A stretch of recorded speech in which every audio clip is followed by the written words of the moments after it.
It's not every day that you have the reigning Olympic champion in the mile on the women's side and the men's side going head to head. But today was that day, and let me tell you, it might have been the coffee that Coach Steve Youngbluth gave me at 6 a.m. this morning, but my heart rate was well over 150, as was theirs. 3,100s. The first 15 were just hold a steady average, but the second 15 were swim on a descending interval pattern, hold your best average. Check it out.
like my stroke is really good when we do the power work.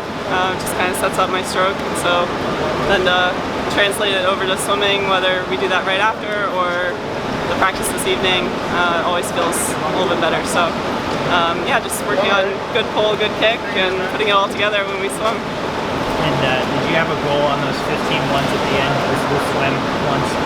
No, I just wanted to see if I could hold a time, so went on the first one, and I think I was 53 on the first one, so I tried to hold that the whole way and did a pretty good job of that.